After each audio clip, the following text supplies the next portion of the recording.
E para o pessoal pessoal que viaja hoje sabe como funciona. Vamos tentar, como que a gente pode falar, como que era antes, né? No aeroporto, assim, né? Tá Era bom. muito diferente, né? Muito. Eu vou falar. Ó, em primeira mão. Ó, foi com o Serjão que eu falei em primeira mão a minha teoria Do do Malaysia. Malaysia. Isso Então eu vou mesmo. falar em primeira mão como era antes. Ah, Tá? O aeroporto de Guarulhos tinha 4 entradas para você ir para a rampa. Assim, você descia uma escada ou pegava um elevador, ia até o térreo. E aí nesse térreo tinha um portal onde você tirava suas coisas do bolso, botava do lado, passava pelo portal. Não apitou, entra. light, tranquilo. Tranquilo. Ficava um guardinha lá assim, ó. Aí às vezes aí ficava apitando, aí ele, "Não, vai, para não encher o saco dele. Era Sério assim, mesmo, cara? e 4 entradas assim. Era muito tranquilo. A gente saía, ia comer lá em cima no aeroporto, voltava, não tinha problema. Isso era o pré, né? Pré-setembro 11. Não, e aí você pensando agora, você fala, caramba, que loucura, né? Porque poderia ter acontecido É, milhões de coisas, então, né? como o crachá sempre foi meio complicado de tirar, mas sei lá, alguém podia falsificar, mas ninguém pensava assim que iriam usar avião como uma arma de guerra, né? Então o cara olhava o crachá e falava, não, esse cara é do aeroporto, então tá tranquilo, entra aí. Se chegasse alguém que não está identificado, aí o guardinha ia fazer perguntas, provavelmente. Mas eram 4 entradas.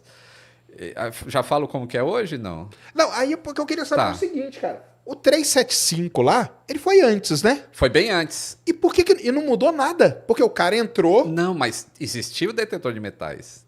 Ah, Na época do tá. 375 em Confins, nem Nem o detetor de existia. metais tinha. O cara entrou armado e...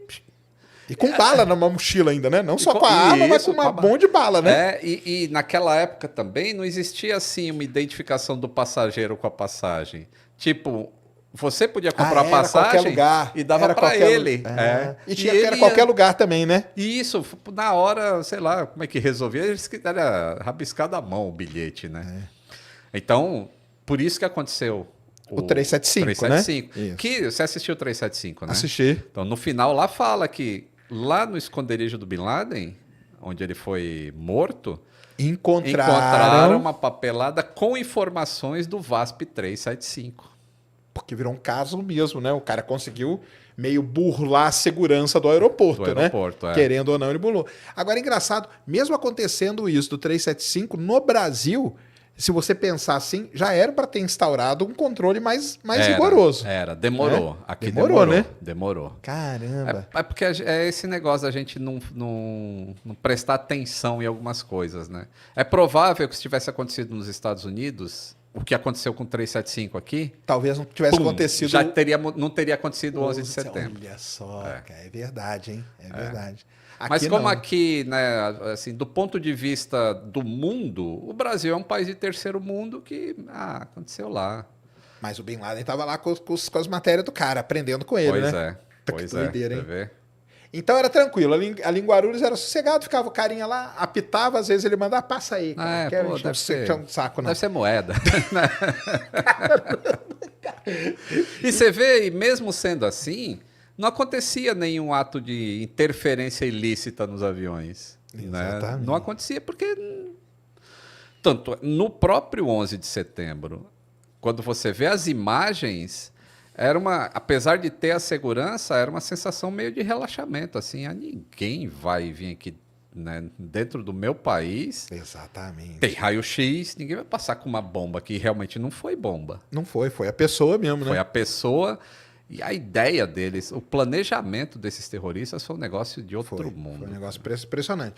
Aí, por exemplo, esses programas aí que a gente vê hoje, aeroporto, não existia na época, então, né? Não. Porque não tinha nada, né?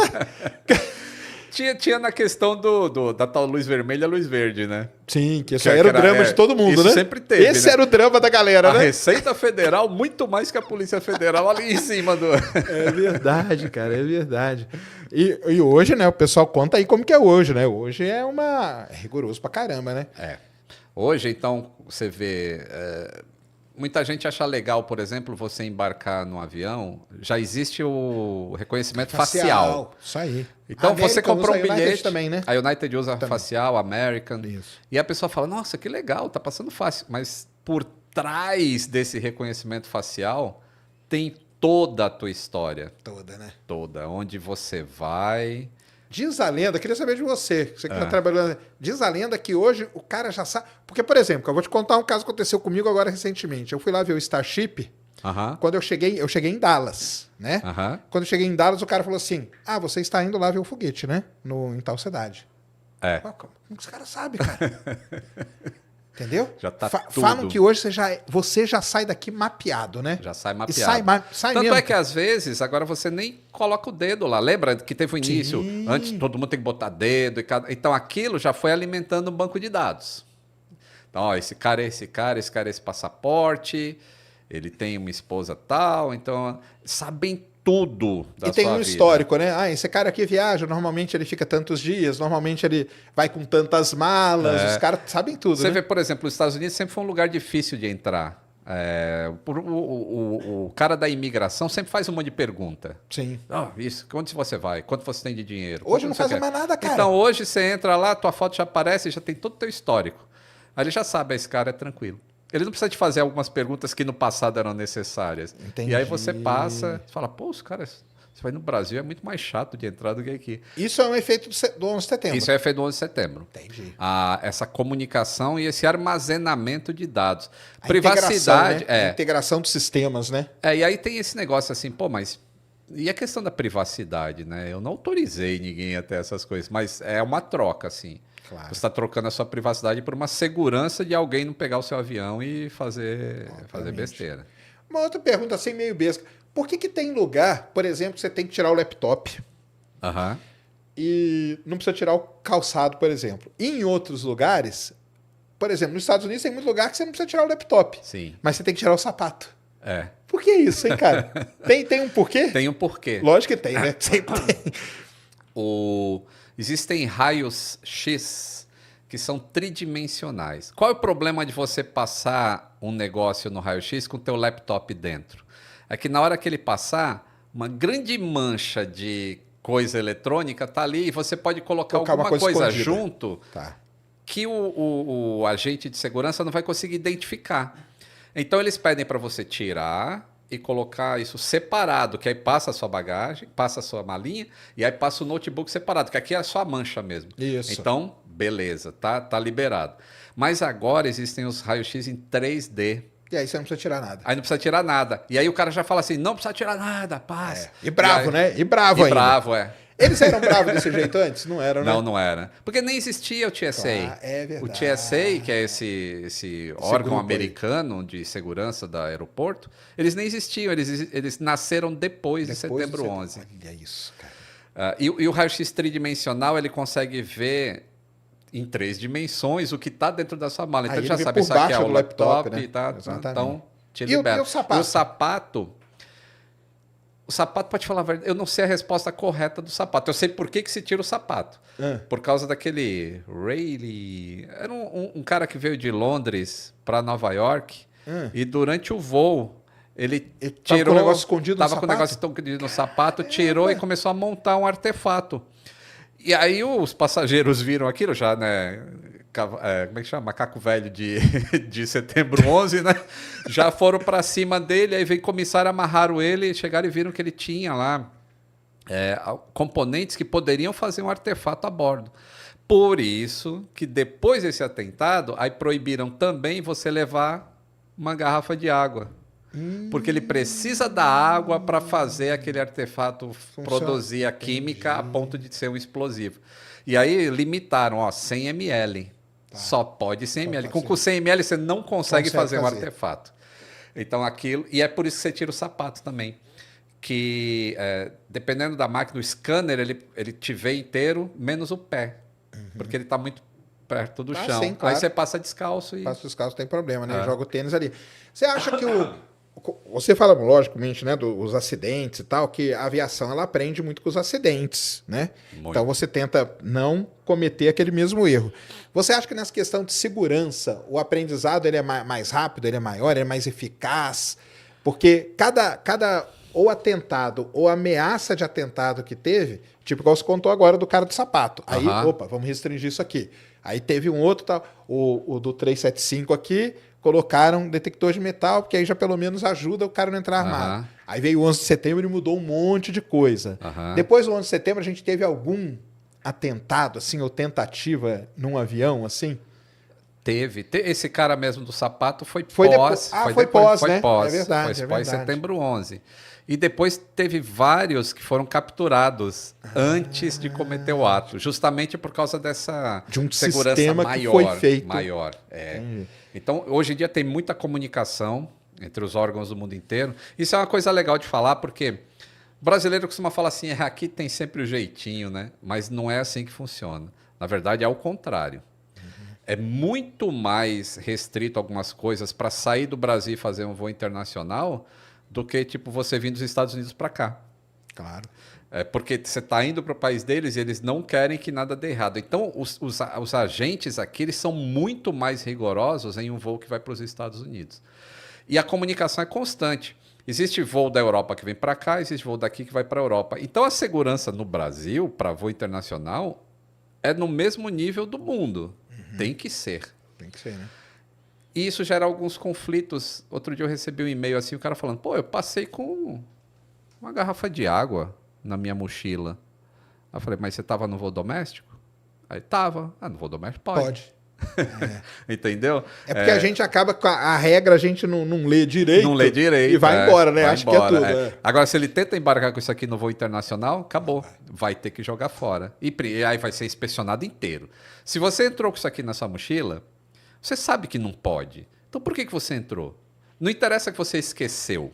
Aí vão ter que olhar tudo dentro da sua mochila, passar aquele... Tem um negocinho que eles passam para verificar se não tem traços de alguma coisa que é explosiva, aí vai numa máquina, e aí inspeciona você todo. Vira uma inspeção maior. Uma inspeção maior. Eu vou contar o meu, né? O 11 de setembro, estava fazendo mestrado. O 11 de setembro ele tem uma história muito interessante com Campinas, cara. Porque é o seguinte, eu estava fazendo mestrado na Unicamp, Engenharia de Petróleo, e no dia 10 de setembro à noite, o prefeito de Campinas foi morto. Vixe. Ele era do PT, era o Luizinho do PT, cara famosíssimo. Olha só o que aconteceu. Ele estava voltando do Shopping Guatemi, no Tapetão, que é uma avenidona bonita que tem lá em Campinas, e ele foi morto. Entendeu? De noite, no 10 de setembro. Aí, eu estava estudando na Unicamp, vou para a Unicamp. Chego na Unicamp, a universidade está fechada. Eu falei, aconteceu? Não, o prefeito morreu, cara. O prefeito foi morto ontem, negócio, luto oficial, volta para casa. Na hora que eu cheguei em casa, eu morava Rui, cara da Petrobras, e um outro amigo lá de Ouro Preto. E chegamos em casa, ligamos a televisão, o avião batendo, falei, isso aqui deve ser filme. Isso deve ser filme.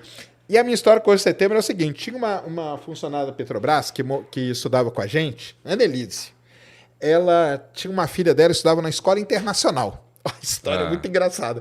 Aí ela falou assim, Serjão, cara, vamos lá buscar minha filha. Eu falei, por que, Denise? Não, atentado nos Estados Unidos, tem que tirar todo mundo da escola internacional. Eu falei, meu, você acha que os caras vão estar preocupados com Campinas, meu? Aí, não, mas vamos lá. Cara, cheguei na escola, a escola internacional, ela tem um protocolo. Quando acontece uma coisa assim, vai todo mundo embora. Não importa onde você está estudando. Entendeu? Aí fui lá e busquei, foi um dia assim, um negócio horrível. Eu tenho a lembrança assim, muito, muito vívida mesmo na cabeça assim, do que aconteceu nesse dia aí. Acho que todo mundo, né? Todo mundo tem. Todo mundo sabe onde que estava e tal, né? Tem uma história que eu preciso contar ainda no canal, que ela é interessante. Assim, aquele tráfego de aviões que tem no Atlântico Norte, né, Estados Unidos e Europa, Canadá, é gigantesco. Sim. São milhares de aviões que voam ali o tempo todo. Quando os Estados Unidos fechou o espaço aéreo, tinha um monte de avião chegando. E tinha avião que tinha saído... E estava voando. Estava no meio do oceano. Estava no meio do oceano. E aí? E aí chegou ali, não pode, Estados Unidos está fechado. E aí começaram alguns a ir para o Canadá, lotou. E aí tem uma ilha ali, né? Tem a Groenlândia, tem uma estação, um aeroporto que chama Gander, que é um aeroporto para você alternar em emergência. E aí todo mundo começou a pousar lá em Gander. Só que a cidade é uma cidade, sei lá, de 3 mil habitantes. Caramba. Cada avião com 300 pessoas dentro. Chegaram 50 aviões. Nossa. E aí triplicou a população assim, do que a população da cidade fez para conseguir absorver todas essas pessoas que chegaram lá e alimentar. É muito legal essa história. Eu preciso pesquisar e contar. Tem umas histórias assim, né, paralelas que foram acontecendo, né? Quanto tempo demorou para parar tudo? Foi meio com tempo recorde, né? Foi. Desde que teve a ordem, e aí, tipo, você tinha que pousar no lugar mais próximo possível. Pousam mais perto de onde você estiver. Acho que foi 2 horas que todos os aviões no chão, só voava avião militar. Isso foi um recorde, né, cara? Foi Um recorde. E nunca aconteceu. Nunca, né? Se existisse o Flight Radar nessa época, né? Um radar box, o pessoal ia só ver os negocinhos amarelinhos tudo pousando e sumindo, né? E ficar o espaço aéreo totalmente vazio. É que hoje a gente viu na Olimpíada, dá pra ver, né? Que fechou o espaço aéreo em Paris, né? Aí você vê em volta tudo branquinho. Ucrânia ali, você vê que tá toda uma coisa, né? E se o Aviões e Músicas existisse, como que seria o seu... Você iria fazer uma live? Como que seria o seu vídeo no 11 de setembro? Boa pergunta, viu? É que o blog mesmo, ele nasceu 3 anos depois. Olha aí. De 2004. Não, blog. Porque 2000, é aquilo que eu falei, 2001, cara, a internet, você não conseguia fazer praticamente nada. É o tal do mato, né? Era mato mesmo. Era mato mesmo. Mas porque o pessoal fala assim pra mim, pô, Sérgio, você podia transmitir o lançamento do Apollo 11, só pra ver como que era. Você já pensou em fazer um assim, ó, uma live viagem no tempo? O September 11 acontecendo e você dando as suas impressões ali na hora. Boa. Porque isso aí também, aí entra a importância do seu canal, de outros que falam disso, né? É esse negócio, né, cara? Acontece um negócio com o avião, boa parte da população já fica em choque.